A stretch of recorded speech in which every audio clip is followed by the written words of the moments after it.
श्रीवहमः श्रीरमः पुण्यमः ఓం శ్రీవహమః. నంద్యాల జిల్లాలోని ఆత్మకూరు, నాగలోటి మరియు శ్రీశైలం అటవీ ప్రాంతాలలో నాగార్జున సాగర్, శ్రీశైలం టైగర్ రిజర్వ్ లో జరుగుతున్న పులుల గణన దృష్ట్యా నల్లమల అడవి గుండా భక్తుల పాదయాత్రపై అటవీ శాఖ నిషేధాజ్ఞలు జారీ చేసింది. జనవరి 3 నుండి ప్రారంభమైన ఈ ఆంక్షలు ఫిబ్రవరి 8 వరకు కొనసాగుతాయి. అంటే దీన్ని బట్టి మనం అర్థం చేసుకోవాల్సింది, ఫిబ్రవరి 8 తర్వాత ఈ మార్గం మనకు అందుబాటులో ఉంటుందని భావిద్దాం. ఫిబ్రవరి 8 వరకు పెచ్చెరువు మరియు నాగలూటి మీదుగా వెంకటాపురం మరియు హటకేశ్వరం మధ్య కాలినడక ప్రయాణాన్ని ప్లాన్ చేసుకోకూడదని సూచించడమైంది. భక్తులు శ్రీశైలం చేరుకోవడానికి ప్రత్యామ్నాయంగా డోర్నాల మీదుగా వెళ్లే మార్గాన్ని ఎంచుకోవచ్చని Atmakur division project director Vijay Kumar గారు సూచించారు. ఫ్రెండ్స్, మీరు ఈ సంవత్సరం వెంకటాపురం నుండి శ్రీశైలానికి పాదయాత్ర చేయాలనుకుంటున్నారా? ఈ పురాతన దక్షిణ ద్వార నడక మార్గం గురించి, అలాగే మార్గ మధ్యలో కనిపించే చారిత్రక ప్రదేశాల గురించి వివరంగా తెలుసుకోవాలనుకుంటున్నారా? అయితే ఈ వీడియో పూర్తిగా చూడండి. వెంకటాపురం నుండి శ్రీశైలం చేరే వరకు మనకు కనిపించే అన్ని ప్రదేశాల గురించి, వాటి చరిత్ర గురించి కంప్లీట్ గా తెలుసుకుంటూ పాదయాత్ర చేద్దాం.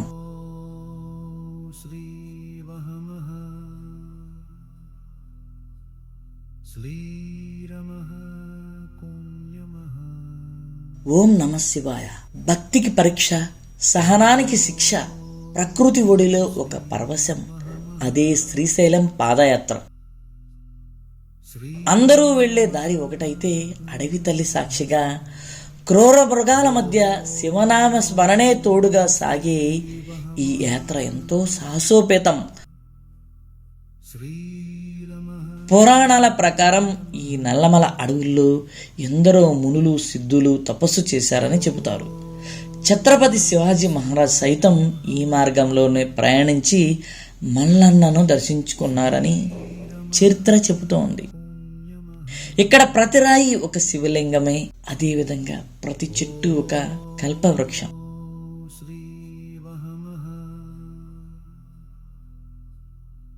ఈ అడవి మార్గంలో ప్రయాణించడం అంటే కేవలం నడక మాత్రమే కాదు, అది మన ఆత్మను ఆ పరమాత్మునితో అనుసంధానం చేసే ఒక ప్రక్రియ.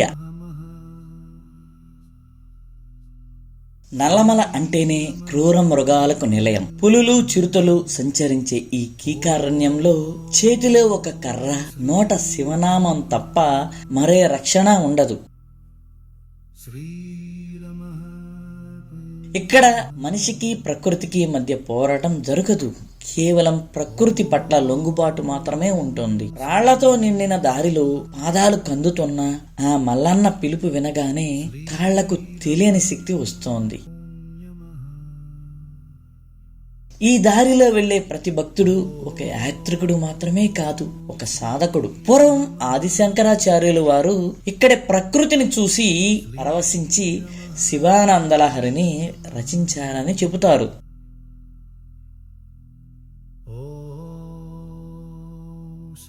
ఈ పాదయాత్రలో కులమతాల పట్టింపు ఉండదు, ధనిక పేద భేదాలు అసలే ఉండవు. ఒకరికి ఒకరు తోడుగా, ఒకరి కష్టాన్ని మరొకరు పంచుకుంటూ సాగే ఈ ప్రయాణం లోక సమస్త సుఖినో భవంతు అనే మాటకు నిలువెత్తు సాక్ష్యం. ఎక్కడో తెలియని వ్యక్తులు కూడా ఓం నమ శివాయ అని ఆప్యాయతతో పలకరించుకుంటూ అన్నదానాలు చేయటం ఇక్కడ గొప్పతనం. ఇది కేవలం ఒక ప్రయాణం కాదు, మనలోని అహాన్ని వదిలి పరమాత్మునిలో లీనమయ్యే ఒక అద్భుత ఆధ్యాత్మిక అనుభవం. మైళ్ల కొద్దీ నడక, ఎన్నో కష్టాలను, ప్రమాదాలను జయించి మల్లన్న దర్శనం కాగానే కళ్ళలో ఆనంద బాష్పాలు రాలక మానవు. ఇప్పటి వరకు పడిన కష్టం ఒక్క క్షణంలో మాయమైపోతుంది. మీలో ఎంతమంది ఈ సాహసయాత్ర చేయాలనుకుంటున్నారు, లేదా ఇప్పటికే వెళ్ళి వచ్చిన వారు మీ అనుభవాలను కామెంట్ రూపంలో తెలపండి. ఇక మనం లేట్ చేయకుండా వెంకటాపురం నుండి శ్రీశైలం వరకు జరిగే అద్భుత పాదయాత్ర విశేషాలను తెలుసుకుందాం.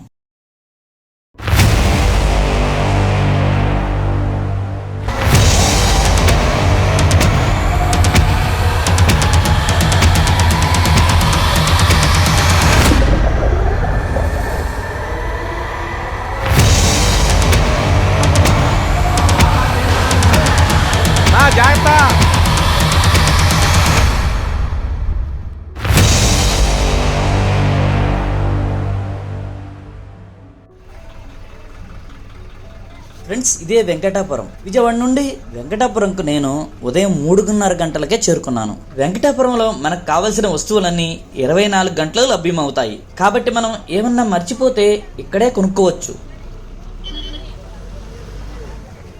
పూర్వం ఈ నడకయాత్ర ఆత్మకూరు నుండి ప్రారంభమయ్యేది.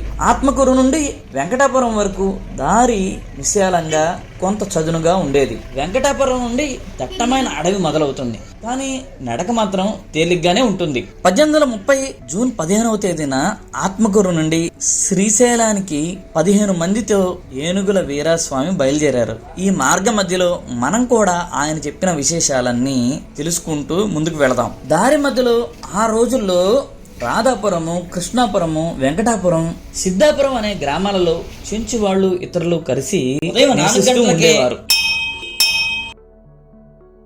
ఈ వెంకటాపురం నుండి శ్రీశైల మార్గంలో మొట్టమొదట మనం చూడబోయే ప్రదేశం గోసాయికట్ట ఆంజనేయ స్వామి గుడి. ఈ గోసాయికట్ట ఆంజనేయ స్వామి గుడి వెంకటాపురం నుండి 6 కిలోమీటర్లు నడిచిన తర్వాత మనకు కనిపిస్తుంది.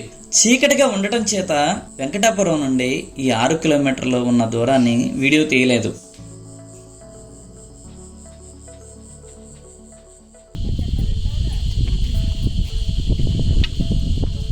ఇదిగోండి, చూసారా, ఇదే దర్గా. ఈ వెంకటాపురం నుండి శ్రీశైల మార్గంలో ఈ దర్గా ఉందేంటి అని మొదట్లో నేను కూడా ఆశ్చర్యపోయాను. కానీ చరిత్రలోకి వెళితే కానీ దీనికి సంబంధించిన పూర్తి డీటెయిల్స్ తెలియలేదు. ఇక్కడికి దగ్గరలోనే సిద్ధాపురం అనే ఊరు ఉంది. ప్రస్తుతం ఇదొక శిథిల నగరం. ఆనాడు ఇక్కడ కర్నూలు నవాబు యాత్రికుల నుండి సుంకం లేదా పన్నును వసూలు చేసేవారు. కాబట్టి ఈ సిద్ధాపురంలో కర్నూలు నవాబు పన్ను వసూలు చేసే నిమిత్తం తన ఉద్యోగులను నియమించేవారు. ఫ్రెండ్స్, అందువల్లనే ఈ ప్రదేశంలో దర్గా ఉంది. ఇక్కడ ఉన్న కొంతమంది చెంచుల సహాయంతో ఈ సిద్ధాపురం కోట లేదా సిద్ధాపురం ఊరు శిథిలాలను వెతికే ప్రయత్నం మేము చేశాము. చూసారా ఫ్రెండ్స్, ఈ సిద్ధాపురం కోటలో మేము కనుక్కున్న అవశేషాల దగ్గర దిగిన ఫోటో ఇది. ఈ సిద్ధాపురం కోటకు సంబంధించిన ఫుల్ వీడియోను ఈ వీక్ లోనే, అంటే ఈ వీడియో తర్వాత అప్లోడ్ చేస్తాను. ఇంట్రెస్ట్ ఉన్న వాళ్ళు చూడవచ్చు. ఈ దర్గాకు దగ్గరలోనే అన్నదానం, మంచినీటి సదుపాయం ఏర్పాటు చేశారు. పూర్వకాలం అంటే 1830 సంవత్సర కాలంలో శ్రీశైలం గుడి నుండి సుమారుగా 18,000 రూపాయలు సుంకం కర్నూలు నవాబుకు వచ్చిన గుడి గురించి పట్టించుకోలేదు. ఇది మరీ దారుణం చూడండి. ఎవరైనా గుడికి మరమ్మతులు చేయించినట్లయితే ఖర్చుకు సమానంగా సుంకం తీసుకుంటాడట. ఈ విషయం మనకు ఏనుగుల వీరాస్వామి గారి ద్వారా తెలిసింది. గుళ్ళో ఎక్కడ చూసినా అడవి మొలిచి పాములు, పులులకు నిలయంగా మారింది. ఈ అడవిని కొట్టి చక్కగా చేసే దిక్కే లేదు. స్వామికి, దేవికి ఎవరైనా ఆభరణాలు, వస్త్రాలు సమర్పిస్తే దాని ఖరీదుకి సమానమైన ధనాన్ని పుచ్చుకోవటం మాత్రమే కాకుండా కొన్ని రోజుల తర్వాత ఆ వస్తువులే ఈ కర్నూలు నవాబు అపహరిస్తాడు. ఎండ మళ్ళీ హీట్ ఎక్కకుండా పైన అది కాదు, బాటిల్ హీట్ ఎక్కకుండా మళ్ళీ కవరు బాటిల్ వచ్చింది చూడండి. ఆహా, అబ్బాబ్బా, ఎలా నించో పెడుతున్నారు అసలు. అది మనం ఏదో మూవీలో సాంగ్ చూస్తున్నాం. వీళ్ళ కింద అదేం సరిపోతుంది. అది కాదు, అది కాదు, గ్రేట్ భయ్యా.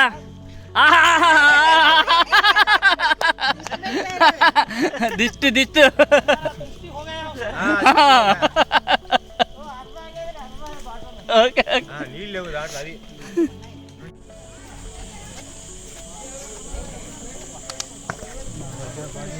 వేస్ట్ అయిపోతున్నాయి వాటర్ ఎక్కువ.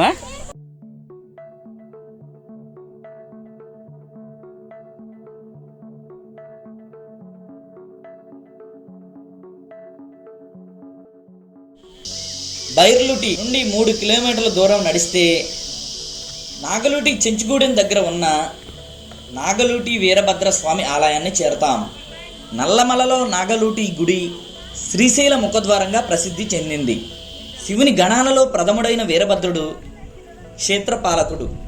దట్టమైన నల్లమల్ల అడవిలో, ముఖ్యంగా క్రూర మృగాలు సంచరించే ప్రాంతంలో పాదయాత్ర చేస్తూ శ్రీశైలానికి చేరుకోవాలనే భక్తులు మార్గం మధ్యలో ఎటువంటి ఇబ్బందులు ఎదురవ్వకుండా క్షేమంగా యాత్ర సాగాలని, తమకు రక్షకుడుగా వీరభద్ర స్వామి నిలవాలని నాగాలూటిలోని వీరభద్ర స్వామికి పూజలు చేసి తమ పాదయాత్రను కొనసాగిస్తారు.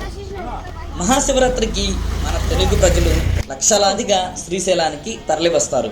అలాగే ఉగాది ఉత్సవాలకు కర్ణాటక, మహారాష్ట్రకు చెందిన భక్తులు లక్షలాదిగా తరలి వస్తారు. వీరు అమ్మవారిని తమ ఇంటి ఆడపడుచుగా మల్లికార్జున స్వామిని అల్లుడుగా భావించి పుట్టింటి నుండి సారి తీసుకురావటం 16వ శతాబ్దం నుండి కన్నడ భక్తులు కొనసాగిస్తున్న ఆచారం. ఛత్రపతి శివాజీ ఈ మార్గం గుండా ప్రయాణించి శ్రీశైలం చేరారని, అమ్మవారు ఖడ్గాన్ని బహుమతిగా ఇచ్చిందని, శివాజీ శత్రువులతో చేసిన వివిధ యుద్ధాలలో విజేతగా నిలిచాడని మరాఠా భక్తుల విశ్వాసం. వీరు నాగలూటి వీరభద్ర స్వామిని తమ ఆరాధ్య దైవంగా భావిస్తారు. నాగలూటి వీరభద్ర స్వామి ఆలయాన్ని 15వ శతాబ్దంలో విజయనగర రాజులు నిర్మించారని కొందరు చరిత్రకారులు చెబుతుండగా, ఆలయ గోపురంపై ఉన్న తాబేలు, పాము, బల్లి వంటి చిత్రాలను బట్టి ఈ గుడిని చాళుక్య రాజులు నిర్మించారని కొందరి వాదన. ఈ ఆలయం ముఖమండపం, గర్భాలయం, అంతరాళం వంటి వివిధ భాగాలను కలిగి ఉంటుంది. గర్భాలయంలో 7 అడుగుల ఎత్తున ఉన్న వీరభద్రుడు కుడి చేతిలో ఖడ్గాన్ని, ఎడమ చేతిలో క్రిందికి వేలాడుతున్న డాలును కలిగి ఉంటారు. గర్భాలయంలో ఎడమవైపున భద్రకాళి తల్లి విగ్రహాన్ని చూడవచ్చు.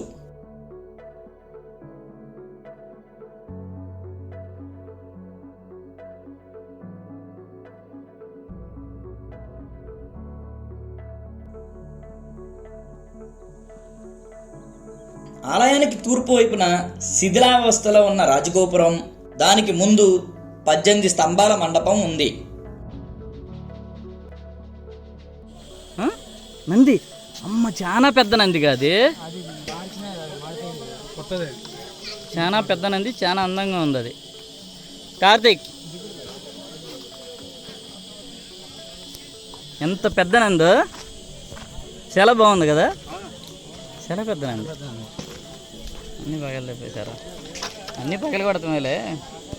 నందులు మరి ఎందుకని ఎక్కువ పగిలిపోయి ఉంటాయి ఎక్కడ చూసినా కానీ.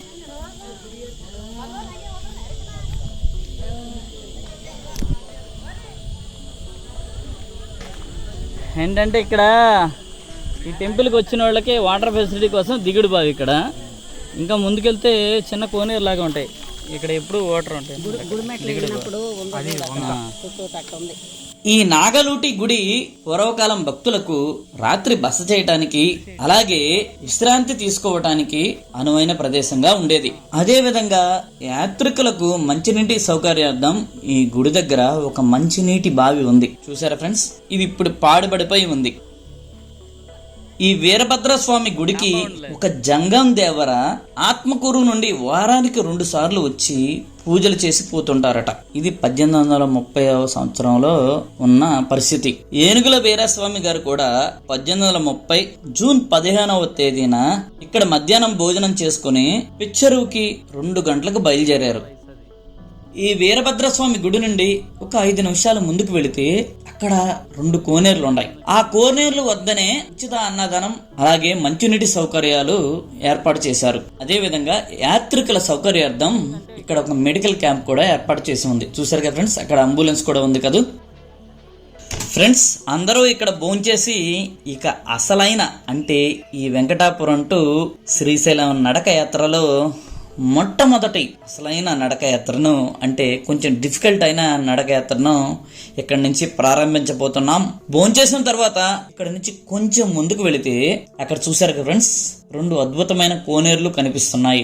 అవి సహజంగా ఏర్పడినవి, అంటే భూమి క్రింద నుంచి నీళ్లు పైకి ఉబికి వస్తాయి కాబట్టి చాలా స్వచ్ఛంగా ఉంటాయి. నేను ఫస్ట్ చూసినప్పుడు ఈ కొండల్లో ఇలాంటి కోనేరును చూసి ఆశ్చర్యపోయాను. ఇది నిజంగా యాత్రికుల సౌకర్యం కోసం దేవుడు కల్పించిన ఒక అద్భుతమే అని నమ్మవచ్చేమో. వాటర్ మాత్రం చాలా స్వచ్ఛంగా టేస్టీగా ఉంటాయి కాబట్టి మీ అందరూ వాటర్ తాగి ఈ వాటర్ బాటిల్లో ఫిల్ చేసుకుని ఇక కష్టమైన మెట్లను ఎక్కడం మొదలు పెట్టండి. ఫ్రెండ్స్, ప్రస్తుతం అయితే ఈ రెండు కోనేరులలో ఒక దాన్ని అయితే మంచినీటికి, ఇంకో కోనేరును వంటలకు ప్లస్ పాత్రలు క్లీన్ చేయడానికి ఉపయోగిస్తున్నారు. మనకి ఇక్కడే మంచినీరు లభిస్తాయి. దీని తరువాత అంటే ఇక్కడ నుండి 8 కిలోమీటర్ల దూరంలో ఉన్న దామర్లకుంట వరకు మనకు మంచినీరు లభించదు. కాబట్టి మీ దగ్గర ఉన్న వాటర్ బాటిల్స్ అన్ని ఫుల్ చేసుకోండి. చూశారుగా ఫ్రెండ్స్, ఈ మెట్లే నాగలూటి మెట్లు. తమ నడక యాత్ర సాఫీగా ఏ ఆటంకం లేకుండా సాగాలని మొక్కి కొబ్బరికాయ కొట్టి మెట్ల మీద నడవడం ప్రారంభిస్తారు. బాటిల్ పడతలా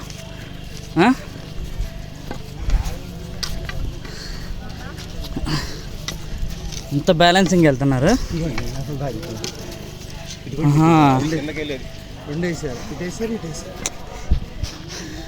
హే, ఇటువంటి శాసనం ఉంది కదా లింగ, చూడండి శాసనం చూడండి. అది ఓకే, ఈ బాగానే కనిపిస్తుంది.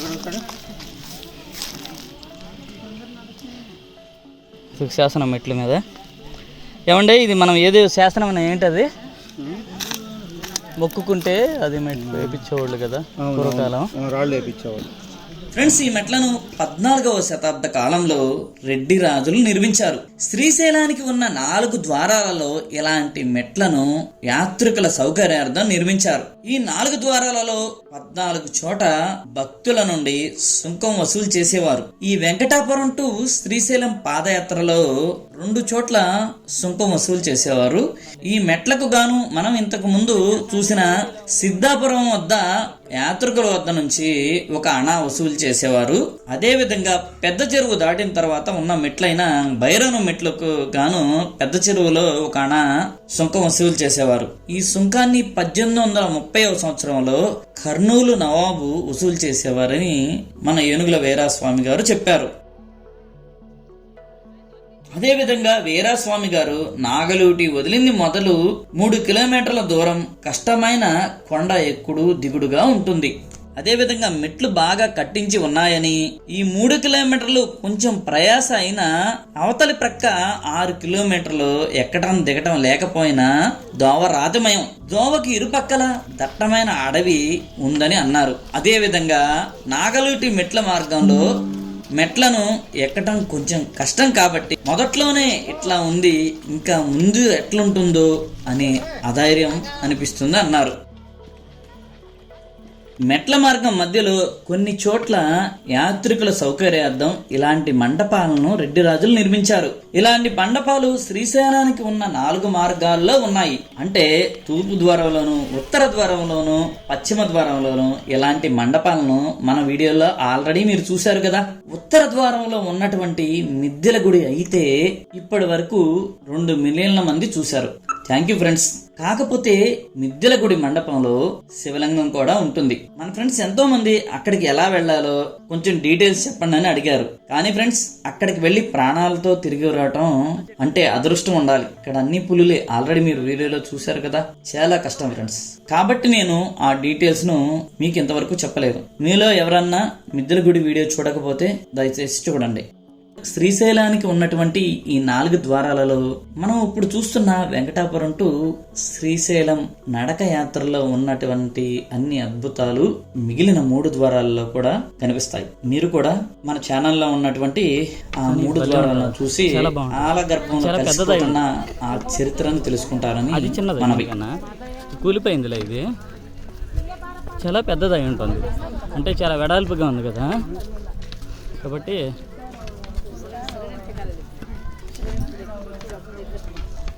అద్భుతంగా ఉంది. చూస్తాక బాగు చేస్తాకేం లేదు, దాన్ని కాపాడితే చాలు. అలా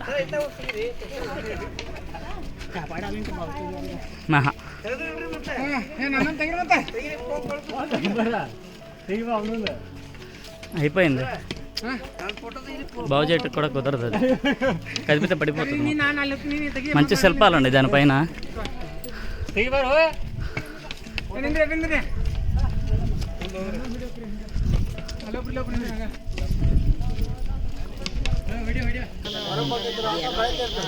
ఓకే,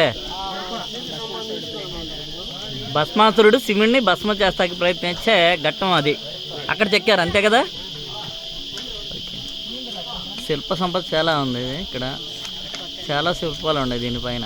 కొలాప్స్ అయిపోయింది కానీ చూడండి ఎంత పెద్ద శిల్పాలు అవన్నీ. చాలా పెద్ద శిల్పాలు ఉన్నాయి. కొలాప్స్ అయిపోయింది.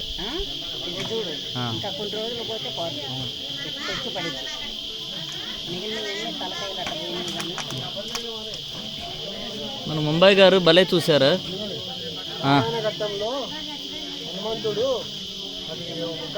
సంజీవని పర్వతమా? ఓ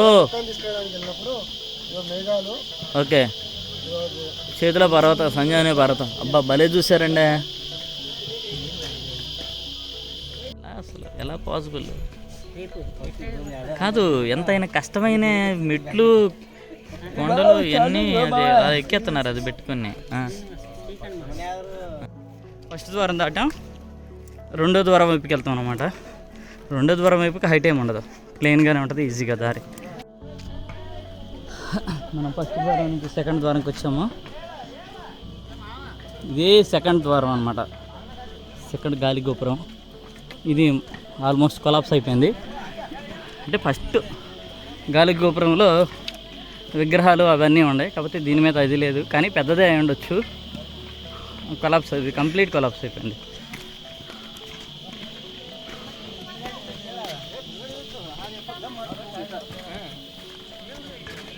మొత్తం పడిపోయింది. ఇది అది చాలా పెద్దది.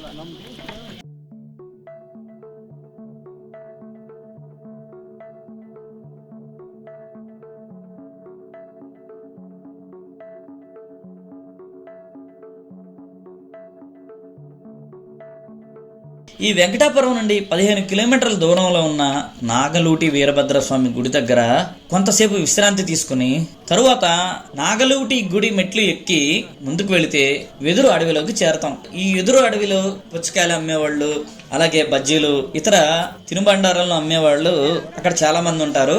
కాబట్టి వాటన్నిటిని, ఆ ఫుడ్ని ఎంజాయ్ చేస్తూ వెదురు చెట్ల నీడలో మధ్యాహ్నం టైంలో విశ్రాంతి తీసుకుని ఎండ తగ్గిన తర్వాత పిచ్చెరువుకి లేదా పెద్ద చెరువుకి నడకను ప్రారంభించాలి. ఒకవేళ అక్కడకు చేరుకోకపోయినా మధ్యలో భోజనం, మంచినీటి వసతి ఉన్న ప్రాంతంలో రాత్రి నిద్రపోవచ్చు. మేమైతే లాస్ట్ ఇయర్ దామర్లకుంట దాటిన తర్వాత, అంటే పిచ్చెరువు చేరక ముందే దామర్లకుంట దగ్గరే నిద్రపోయాం. ఈ అన్నదానము, మంచినీటి సదుపాయం దామర్లకుంట దగ్గరలోనే ఉంటుంది. అదే విధంగా ఈ ఎండవేడికి తట్టుకోవటానికి వదులుగా ఉండే కాటన్ దుస్తులను, అలాగే క్యాప్ ను, సన్ స్క్రీన్ లోషన్లను క్యారీ చేయడం మంచిది. ఫ్రెండ్స్, కొందరైతే ఈ వెండమేడు నుండి బయటపడటానికి రాత్రి టైంలో నడుస్తారు. నేనైతే రాత్రిపూట నడక యాత్రను మీకు సజెస్ట్ చేయను. ఎందుకంటే ఫ్రెండ్స్, ఇది సేఫ్టీ లేదని కాదు, ఎందువల్లంటే కొన్ని వేల మంది నడిచి వెళ్తూ ఉంటారు కాబట్టి మీకు సెక్యూరిటీ పరంగా ఏ ఇబ్బంది ఉండదు. కానీ మీరు రాత్రిపూట ఈ అడవిలో నడిచినా, మీ ఇంటికాడ నడిచినా తేడా ఏముంటుంది కదా ఫ్రెండ్స్? తేడా ఏమీ ఉండదు. పగటిపూట ఈ అందమైన నల్లమల అందాలను ఎంజాయ్ చేస్తూ ఈ 46 కిలోమీటర్ల దారి మధ్యలో ఉన్న చారిత్రక ప్రదేశాలను తెలుసుకుంటూ వాటిని గురించి వివరించుకుంటూ ముందుకు వెళితే అప్పుడు కదా మనం కంప్లీట్ గా యాత్ర పూర్తి చేసినట్లు. కాబట్టి ఫ్రెండ్స్, మీరైతే ఇవన్నీ ఎంజాయ్ చేసుకుంటూ డే టైంలోనే నడకను కొనసాగించండి. ఎండగా ఉంటే చెట్ల మధ్య రెస్ట్ తీసుకుంటూ ముందుకు వెళతాం, అంతే తప్ప రాత్రి బ్లైండ్ గా అయితే వెళ్ళొద్దు. ఇది నా సలహా. అదే విధంగా మీకు అవసరమైన మెడిసిన్ ని తీసుకుపోండి. నేను మీకు ముఖ్యంగా సజెస్ట్ చేసేది మంచినీటిని. ఆహారం కన్నా మంచినీరే ఇలాంటి అడవి వాతావరణంలో మనకు చాలా ముఖ్యం. మధ్య మధ్యలో ఇప్పుడు నేను చెప్పబోయే ప్రదేశాల్లో మంచినీరు ఉన్నాయి కదా అని కేర్లెస్ గా అయితే వాళ్ళ మీద ఆధారపడి మీరు వాటర్ తీసుకెళ్లకుండా ఉండవద్దు. ఇది మా స్వీయ అనుభవం. మేము చాలా సార్లు అడవిలో తగినంత వాటర్ లేక ప్రాణాల మీదకు తెచ్చుకున్న సంఘటనలు బోల్డేలు ఉన్నాయి. కాబట్టి నా స్వీయ అనుభవంతో ఇవన్నీ మీకు చెప్తున్నాను. బాగుంది. బ్యాంబూ ట్రీస్ ఉంటాయి కదా, బ్యాంబూ చెట్లు. ఏమో పుచ్చకాయలు ఇక్కడ బాగా అమ్మేవారు లాస్ట్ టైము. పుచ్చకాయలు అమ్మట్లేదు ఇక్కడ ఇప్పుడు. ముందర ఉన్నాయి.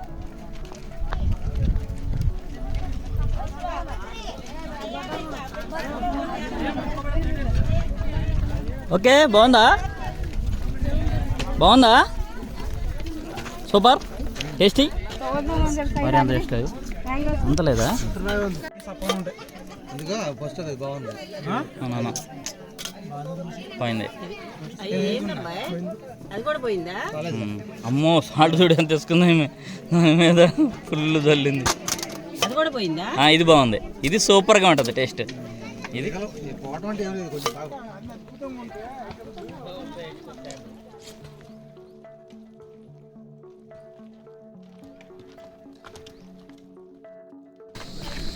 పంగిడి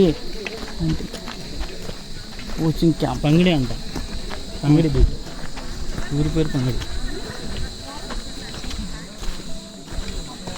పంగిడి వెస్ట్ అంట. మరి ఇక్కడ ఇదిగా బోరు ఉంటుంది.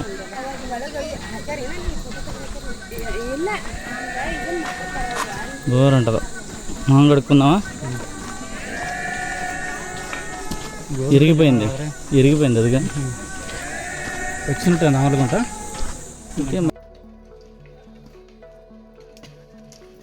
ఇదొక ఎక్స్పీరియన్స్ నైట్ టైమ్ ఈ ఫారెస్ట్లో ఎలా వెళ్తారు.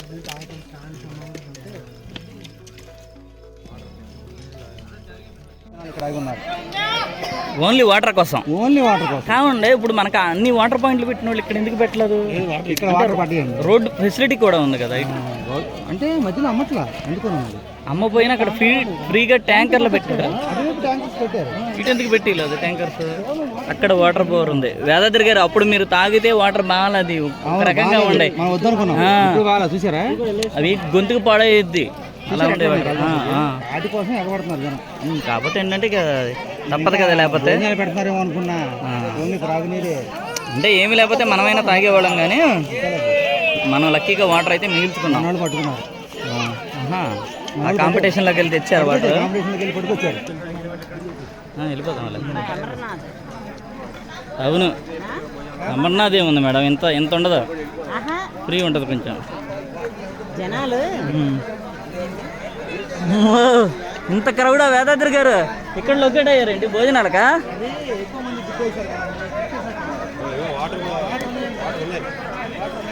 వాటర్ ఫిల్ చేసేసుకోండి అందరూ. అందరూ వస్తున్నారా? మేడం గారు ముందుండారు, నాగరాజు గారు ఆయన వెనకాల బాదాం.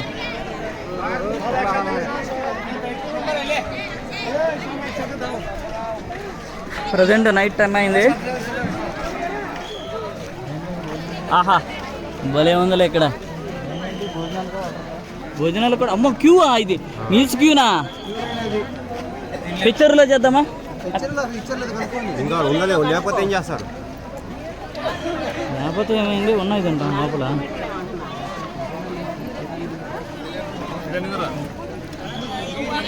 ఒకపేట కదా తినపోతే. చూడండి ఎలా పడుకున్నారు. కాదు అసలు ఎలా పడుకున్నారు చూడు, వాళ్ళు అరిసిపోయి వేదాద్రి గారు.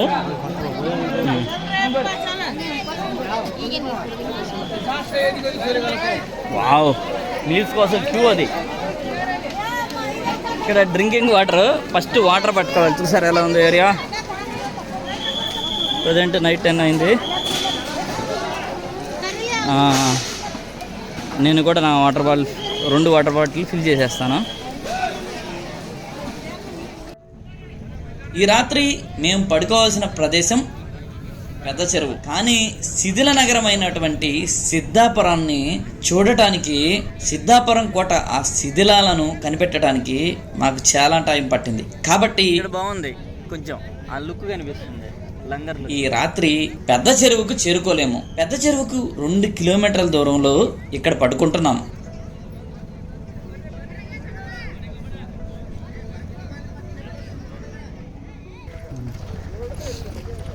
ఉదయాన్నే లేచి మరలా పెద్ద చెరువుకు మా నడకని ప్రారంభించాం. ఇదే పెద్ద చెరువు. శ్రీశైలం పాదయాత్రలో ఈ పెద్ద చెరువు చాలా ప్రసిద్ధి చెందింది. శ్రీశైలానికి రాకపోకలు సాగించేవారు ఇక్కడ నిస్సందేహంగా మజిలీ చేయవలసిందే. ఇప్పుడు 1830వ సంవత్సరం జూన్ 15వ తేదీన ఈ పెద్ద చెరువుకు వచ్చినటువంటి ఏనుగుల వీరాస్వామి గారు అనుభవాన్ని ఇక్కడ తెలుసుకుందాం. ఈ పెద్ద చెరువులో చెంచులు బోయల్లో ఒక అతను నాయకుడుగా ఉంటాడు. అప్పుడు అంటే 1830 సంవత్సరంలో ఆ నాయకుడు చాలా ధర్మాత్ముడంట. యాత్రికుల వద్ద నవాబు సర్కారు ఆజ్ఞ ప్రకారం మనిషికి ఒక అణా చొప్పున వసూలు చేసుకున్నా కానీ ఆహారం లేక పస్తులుండే వారికి బియ్యం ఇచ్చి పాత్ర ఇచ్చి వంట చేసుకోమని సేవలు చేస్తున్నాడని మన ఏనుగుల వీరస్వామి గారు చెప్పారు. వీరు కూడా ఈ పెద్ద చెరువు కట్ట మీద వంట భోజనాలు చేసుకున్నారు. అదే విధంగా ఈ ఊర్లో 20 చిన్న చిన్న గుడిసెలు ఉండేవట. ఈ పెద్ద చెరువులో రమణీయమైన నీళ్లు తామర పుష్పాలతో అందంగా ఉండేవి. ఈ పెద్ద చెరువులోని నీళ్లు తాగిన వీరస్వామి గారు ఇంతపాటి మంచినీళ్లు నేనెక్కడా చూసి ఉన్నవాణ్ణి కాదు అని అన్నారంటే ఈ పెద్ద చెరువు నీళ్లు ఎంత అద్భుతంగా ఉండేయో చెప్పవచ్చు. కాబట్టే ఆ చెరువు మీదే ఈ చెంచుగూడానికి ఆ పేరు వచ్చిందని చెప్పవచ్చు. ప్రస్తుతానికైతే ఆ చెరువులోని నీళ్లు రాగసఖ్యం కానివిగా ఉన్నాయి. అదే విధంగా ఏనుగుల వీరస్వామి గారు ఇక్కడ అంటే ఈ చిన్న చిన్న గుడిసెలన్నీ వెదురు తడికలతో చేసుకునేవారట. ఎందుకంటే ఫ్రెండ్స్, మీరు ఆల్రెడీ మనం వచ్చిన దారి చూసాం కదా, ఈ దారి మొత్తం వెదురు అడవి ఉంది. కాబట్టి ఇక్కడ వెదురుకు ఏమాత్రం కొరత లేదు. కాబట్టి వీళ్ళు తమ నిర్మాణాలన్నిటికీ వెదురును విరివిగా ఉపయోగిస్తున్నారు. ఈ పెద్ద చెరువులో కూడా ఉచిత అన్నదాన సదుపాయం, అదే విధంగా త్రాగునీరు లభిస్తాయి. ఈ వెంకటాపురం టు శ్రీశైలం యాత్రలో రాత్రి బస చేయటానికి అనువైన ప్రదేశం ఈ పెద్ద చెరువు. కాబట్టి మీరు మార్నింగ్ బయలుదేరి రాత్రికల్లా పెద్ద చెరువు వచ్చేసి ఇక్కడే స్టే చేయండి అని నా సలహా.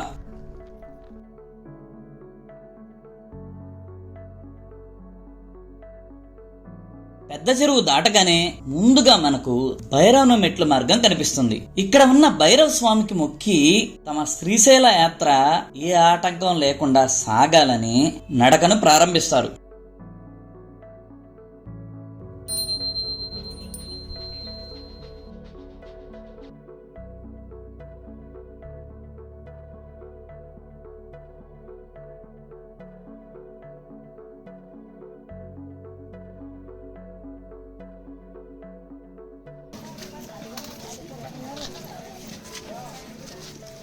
ఫ్రెండ్స్, ఆల్రెడీ మీకు ముందే చెప్పాను కదా, పూర్వకాలంలో సిద్ధాపురం తరువాత యాత్రికుల వద్ద ఒక అణా సుంకాన్ని కట్టి శ్రీశైలానికి బయలుదేరతారు. సుంకం వసూలు చేసేది పెద్ద చెరువు నాయకుడు. కాబట్టి రెండవసారి మనం పెద్ద చెరువు వద్ద సుంకాన్ని కట్టి భైరవుని మెట్లు ఎక్కవలసి ఉంటుంది. పెద్ద చెరువు విరిచిన వెంటనే కొండ ఎక్కటం ఆరంభించవలసిందే. 3 కిలోమీటర్ల దూరం ఎక్కుడు దిగుడుగా ఉంటుంది. అయితే మెట్లు వీలుగా కట్టి ఉన్నాయి. పూర్తిగా ప్రయాస కాదు. ఇరు ప్రక్కల అడవి, అటు పిమ్మట 3 కిలోమీటర్ల దూరం సమభూమితో పదునైన రాళ్ల మార్గం ఉందని, తర్వాత భీముడి లోయ అనే అగాధమైన కొండ ఉందని ఏనుగుల వీరస్వామి గారు చెప్పారు.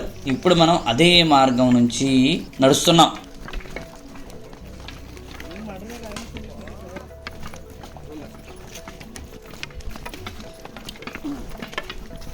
ఈ భైరవుల మెట్ల దారిలో మొదట మనం మఠం బావిని చూస్తాం. భైరవుని తాపలు దాటి మనం ఈ ప్రాంతాన్ని మఠం బావి అంటాం. అంటే పూర్వకాలంలో ఇక్కడ మఠాధిపతులు ఎక్కువగా ఉండేవాళ్ళు. ఇక్కడ మఠాలు ఉండేవి.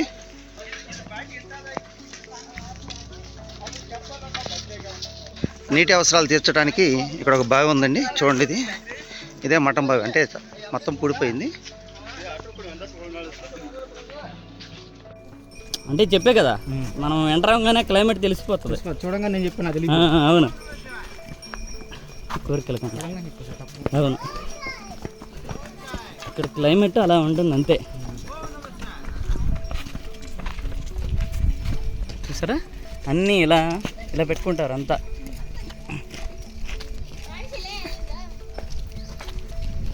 మఠం బావిని చూసి కొంత దూరం ముందుకు వెళితే కోర్కెల కొండ మీదికి అడుగు పెడతాం. ఆ కొండ నిజంగా అద్భుతమే, ఎంతో కనువిందుగా ఉంటుంది. తమ కోర్కెలు తీరాలని కొందరు రంగురంగుల వస్త్రాలను చెట్లకు కడతారు. కొందరైతే ఒక రాయి మీద ఒక రాయిని పేర్చి తమ కోర్కెలు తీరాలని మొక్కుకుంటారు. నేనైతే లాస్ట్ ఇయర్ వెళ్ళినప్పుడు ఒక కోరిక కోరాను. ఆ కోరిక అయితే ఇప్పుడు తీరింది. ఇలా రాయి మీద రాయి పేర్చి మొక్కితే నూతన గృహం కడతారని అంటూ ఉంటారు. నేనైతే కొత్త ఇల్లు కట్టాం కాబట్టి నా కోరిక తీరినట్లే కదా. ఇది కోరికలు తీర్చే చెట్టు. దట్టమైన ఈ శ్రీశైలం అడవిలో కోరికలు తీర్చే చెట్టు ఇది. చీకిపోయింది అంటే ఎన్ని సంవత్సరాలు అయిపోయింది. ఇది బావేనా? కోరికల కొండ మీద కోరికలు తీర్చే చెట్టు. కోరికల కొండ మీద ప్రతి ఒక్క చెట్టుకి ఇంతేనమాట ముడుపులు కడతా ఉంటారు కోరికలు తీరాలని. చూసారా, మొత్తం ఇలా రాయిలు ఒకదాని మీద ఒకటి పేర్చుతూ ఉంటారనమాట. చూసారా, ఇది ఈ కోరికల కొండ యొక్క స్పెషల్. కాకపోతే సంథింగ్ ఇది చాలా స్పెషల్గా కనిపిస్తుంది. ఫస్ట్ టైం వచ్చిన వాళ్ళకి క్లియర్గా తెలిసిపోతుంది అనమాట. ఎవరు చెప్పబోయినా కానీ క్లియర్గా తెలిసిపోతుంది. చూసారా, ఇవన్నీ తమ కోరికలు తీర్చుకోవటానికి ఇక్కడ భక్తులు ఒక రాయి మీద ఒకటి పెట్టినాయి. అవన్నీ ముడుపుల చెట్టు కట్టినాయి అనమాట. ఈ రంగురంగుల నల్లమల అడవిని ఎంజాయ్ చేస్తూ కొంత దూరం ముందుకు వెళితే కత్తుల కొండ మీద అడుగు పెట్టవలసి ఉంటుంది. ఫ్రెండ్స్, ఇక్కడ కత్తులంటే మామూలు కత్తులు కాదు. అజాగ్రత్తగా ఉంటే కాళ్లను చీల్చివేస్తాయి. ఇక్కడ నేలపై పలకరాళ్ళు చాలా పదునుగా నునుపు తేలి ఉంటాయి కాబట్టి ఈ ప్రదేశాన్ని కత్తుల కొంట అంటున్నారు. ఇక్కడ చాలా జాగ్రత్తగా కింద చూసి నడవండి. గుడ్లు కట్టారు కాళ్ళకి. మీకు మొక్క పిల్లోడికి. ఎస్, ఇదిగా కత్తుల కొండ.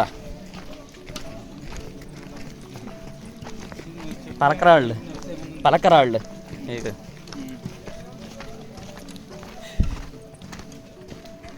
కత్తుల కొండలో కత్తులు చూడు.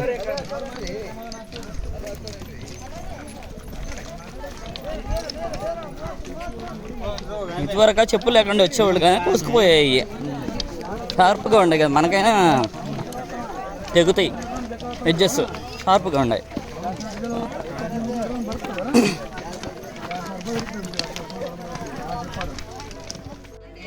మేడం, ఇప్పుడు కత్తుల కొండ నుంచి సీతమ్మ బావి దగ్గరకు వచ్చాము.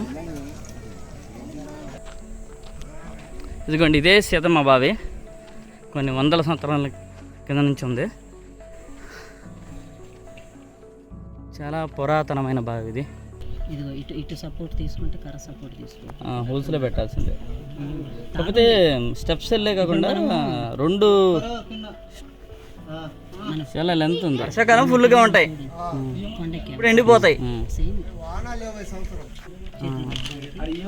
ఉంటాయి కానీ తోడేస్తున్నారు, ఊరతా ఉంటాయి కొంచెం కొంచెం ఇలా.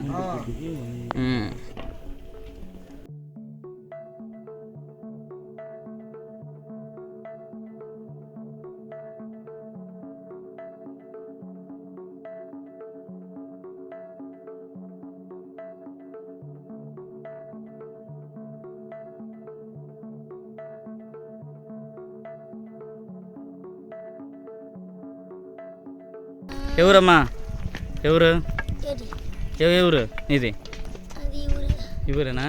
భీముడి కొలను లోయ దగ్గర ఉన్నాము. చూసారా, అటు వెళ్తే అక్కడ చెప్పులు కొండ వస్తాయి. అక్కడ ఆ భక్తులందరూ, కర్ణాటక భక్తులందరూ చెప్పులు ఇప్పేసి భీముడి కొలను దిగి చూసారా, అదిగండి అక్కడ ఉన్నారు. ఇప్పుడు భీముడి కొనల్లో మనుషుల్ని జూమ్ చేసి చూద్దాం. చూసారా, ఇదిగోండి భీముడి కొలను. దారి, పైకెక్కే దారి. వాళ్ళందరూ చిన్నగా కనిపిస్తున్నారు. చూసారా, ఇదిగోండి దారి. సీతమ్మ బావి దాటిన తర్వాత మనకు భీమిని లోయ దర్శనమిస్తుంది. ఈ కొండ మొత్తాన్ని నడిచి పైకి ఎక్కితే మనం కైలాస ద్వారాన్ని చేరుకుంటాం. ఈ వెంకటాపురం టు శ్రీశైలం నడకయాత్రలో, అంటే 46 కిలోమీటర్ల నడకయాత్రలో అత్యంత కష్టమైన ఈ చుక్కల పర్వతాన్ని ఎక్కడం అంత తేలికేం కాదు ఫ్రెండ్స్. కొండ వచ్చాము. ఈ చెప్పుల కొండ దిగితే భీముడి కొలంలోకి వెళ్తాం. ఫ్రెష్ చెప్పులు పోగు చేస్తున్నారు మొత్తానికి. ఇక గుట్టలు ఎక్కడ వేసారు. ఇంకా చాలా ఉండేవి లేకపోతే ఇటు. మామూలుగా ఏంటంటే చెప్పుల మీద కూడా కాలేసి స్కిడ్ అవుతూ ఉంటుంది. కార్తీక్, ఇది చెప్పుల కొండ తీసేసారు, ఇంకా చాలా ఉంటాయి, అట్లా ఉంటాయి. ఇక మనం భీముడి కొండలోకి దిగటం స్టార్ట్ చేసినట్టు చెప్పుల కొండ మీదకి వచ్చామంటే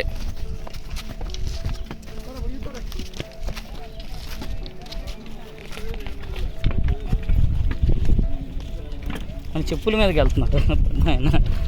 సరే ఇట్లా పాప ఆయనకి స్కిడ్ అయిపోతాయి అవి. కాకపోతే ఇక్కడ చాలా డేంజర్, ఎందుకంటే నెట్ట నిలువుగా ఉంటుంది మెట్లు. కొన్ని ఏరియాస్ చాలా డేంజర్గా ఉంటాయి చెప్పుల కొండ మేలో, స్కిడ్డీగా ఉంటాయి కొన్ని ఏరియాలో.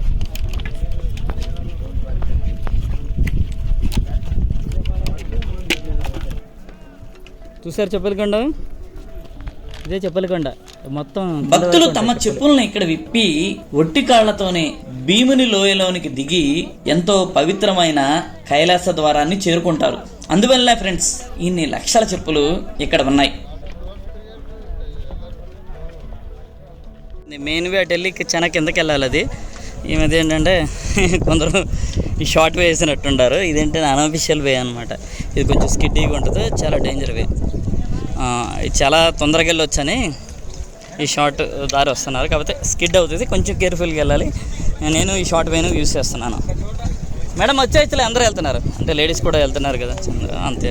కాకపోతే స్కిడ్ అవ్వకుండా జాగ్రత్తగా వెళ్ళేంత వరకు ఇబ్బంది ఉండదు. స్కిడ్డీ ఏరియాస్ ఉంటాయి కొన్ని.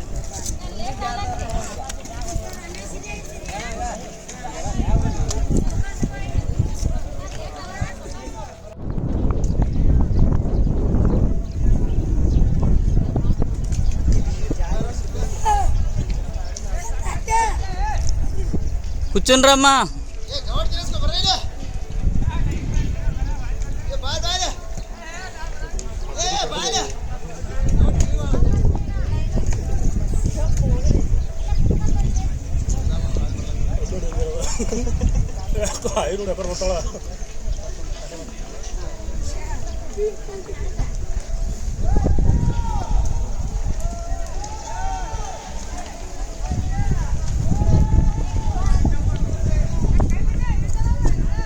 మేడం ఆమె చూడండి మేడం, ఆమె చూసి నేర్చుకోండి. ఆమె ఎట్ట దిగుతుందో అటు రాక, తోటి ఆడవాళ్ళని చూసి నేర్చుకోక పరువు తీస్తున్నారు ఇటు వచ్చి మీరు.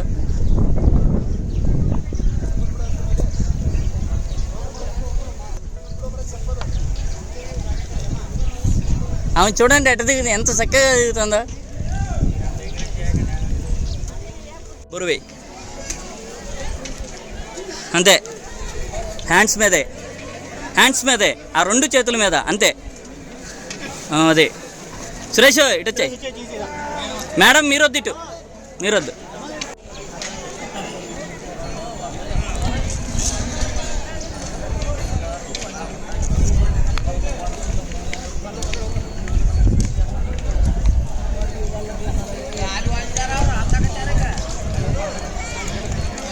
ఇదే భీముడి కొలను.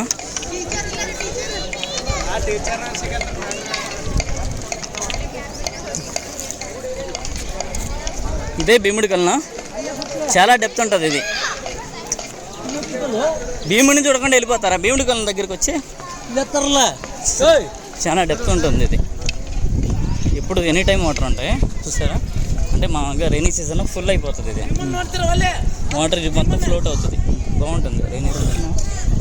కూర్చుందాము. మళ్ళీ మనం ఇప్పుడు కూడా యూస్ చేసే షార్ట్ కట్. మామూలుగా ఏంటంటే ఆ పైకి దిగి అటు ఎక్కి ఇటు రావాలి, మనం ఇటు నుంచి షార్ట్ కట్ యూస్ చేసేద్దాం, ఇంకా ఫాస్ట్గా పైకి వెళ్తాం. భీముడి కొన దగ్గర పాండవులు తమ వనవాస సమయంలో భీముడు తన గదతో నేలను గట్టిగా కొట్టగానే నేలల నుండి నీరు పైకి వచ్చాయని చెబుతుంటారు. కాబట్టి ఆ కొలను భీముని గద ఆకారంలో ఉందంటారు. ఫ్రెండ్స్, మీకు గనక ఈ భీముని కొలకు సంబంధించిన పూర్తి వివరాలు కావాలంటే ఆల్రెడీ నేను భీముని కొలను అనే సపరేట్ వీడియో చేశాను, ఆ వీడియోని చూడవచ్చు.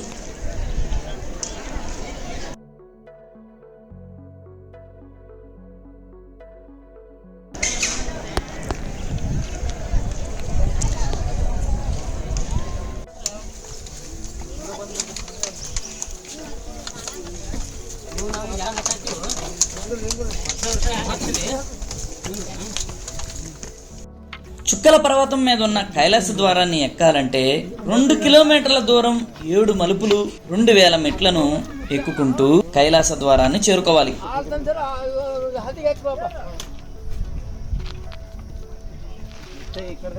మొత్తానికి భీముడి కొలను ఎక్కేసి పైకి వచ్చేసాము. ఇదే కైలాస ద్వారం, జెండా ఎగురుతుంది కైలాస ద్వారం అదే.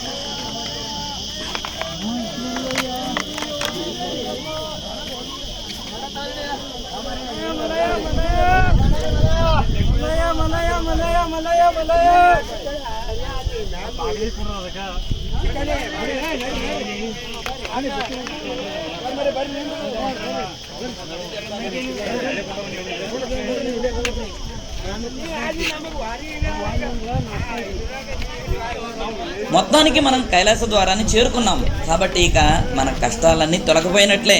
ఇక్కడ నుండి శ్రీశైలం 4 కిలోమీటర్ల దూరంలో ఉంది.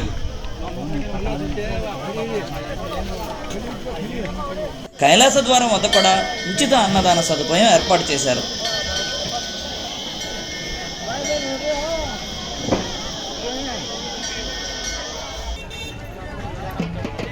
మనం కైలాస ద్వారం నుండి ఇప్పుడు శ్రీశైలం చేరుకున్నాం. శ్రీశైలంలో శివరాత్రి ఉత్సవాలు అత్యంత అద్భుతంగా జరుగుతున్నాయి. వెంకటాపురం నుండి 46 కిలోమీటర్లు పాదయాత్ర చేసి ఎన్ని కష్టాలు ఎదురైనా సరే వాటన్నిటినీ ఓర్చుకుంటూ శ్రీశైలాన్ని చేరుకుని దేవుని దర్శనం చేసుకున్నాం. ఇక ఇక్కడితో నా వెంకటాపురం టు శ్రీశైలం పాదయాత్ర పూర్తయినట్లే.